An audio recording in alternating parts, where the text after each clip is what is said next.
Hi, folks. Welcome to Crisco's Corner. Hi, folks. Welcome back.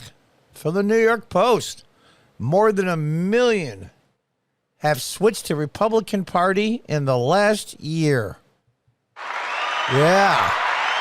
Well, I think that's good news. But here's the problem. I hope the Republicans are up to the task, because recent history has shown otherwise. But I'm still encouraged. This is very encouraging. More than 1 million voters have shifted to the Republican Party over the past year, including tens of thousands of swing voters, with some declaring they can no longer support the Democrat Party's policies, according to a report Monday. Now, if they're a registered Democrat and they're a swing voter, they're probably Democrats already, so that's actually pick up 2 votes in a lot of ways. Say the Republican and Democrat running against each other, and one had 1,000 and the other one had 1,000. But 10 people wanted to switch their vote. We'll say 100. The Republican would have 1,100. The Democrat would have 900, a 200-point advantage. So that's what happens when you switch like that. It really doubles down and increases the increase that the party that you go to receives. The move of the GOP is occurring in every part of the country, in Democratic and Republican states and cities, since President Biden defeated former President Donald Trump. And I'm not going to go through this whole article here. You can, pause the video. It's interesting. Republican Party, and overall, more than 1 million people became Republicans compared to 630,000 who became Democrats. And they're probably new Democrats. The shift most notably is playing out in the suburbs, which played a critical role in Biden's 2020 victory, also in Youngkin's victory in Virginia.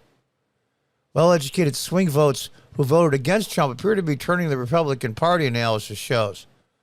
The report also indicated that the Republicans are gaining ground in suburban counties like Denver, Atlanta, Pittsburgh, and Cleveland. Please, please, please. Atlanta and Pittsburgh. When it comes to presidential elections, that's a huge deal.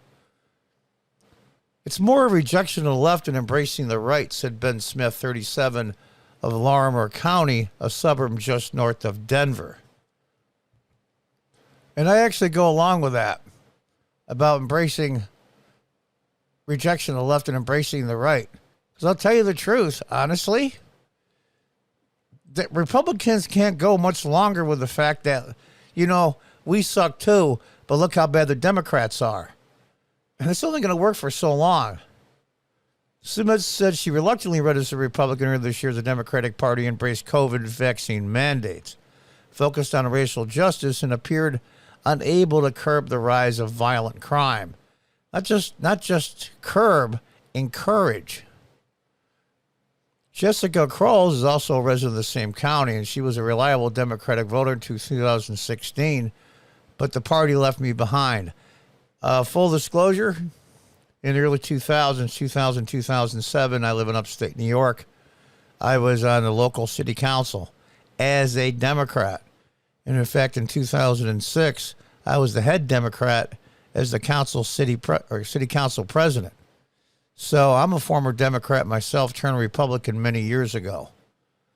The party itself is no longer Democrat. It's progressive socialism. And that's exactly right. Now, a lot of these people, I'm just going to breeze through this article because I'm not going to read it all. It'd make the video too long, but you can pause it if you want. But the report noted that the last Friday Supreme Court ruling overturning Roe v. Wade, which established women's right to abortion in 1973, could alter the suburban voter landscape and motivate women to vote. Well, a lot of these swing Democrat suburban women, they went from going along with the compromise, safe, legal, and rare.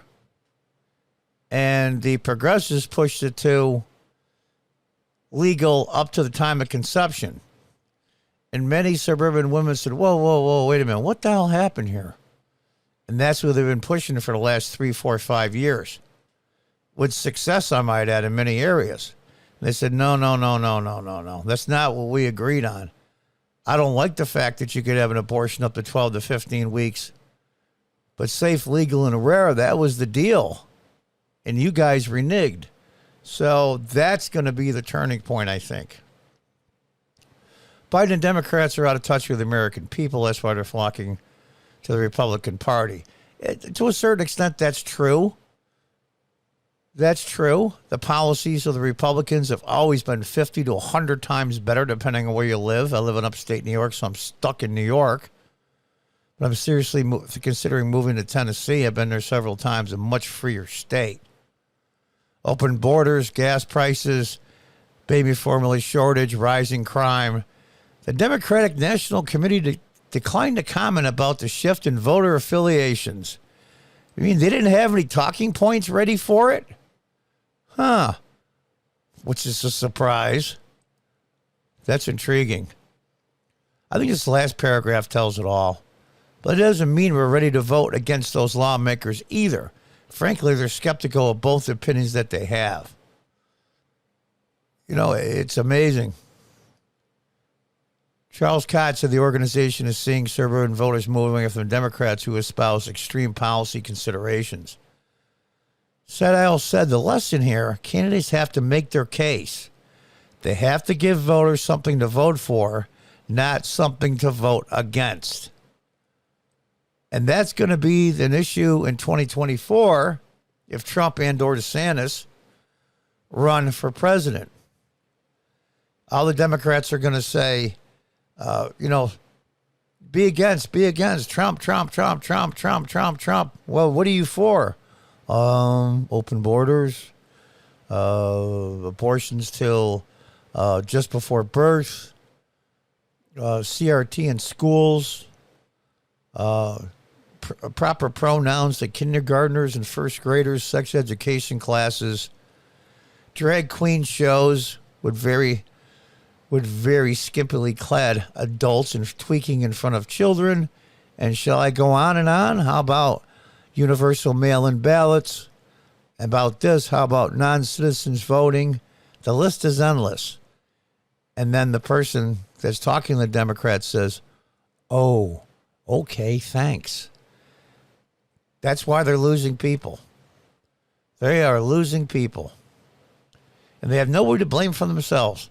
Just like Roe v. Wade was overturned. They have no one to blame but themselves. But they're just so self-unaware that they just don't see it. And there's no one higher up that has any authority in the Democratic National Committee or the Democrat Party that's got the nerve or the backbone to say to the Democrats in charge, the emperor has no clothes. What the F are you doing? Until that happens, the Democrat Party might end up being a third party. We'll have to see. Until the next time, goodbye and good luck.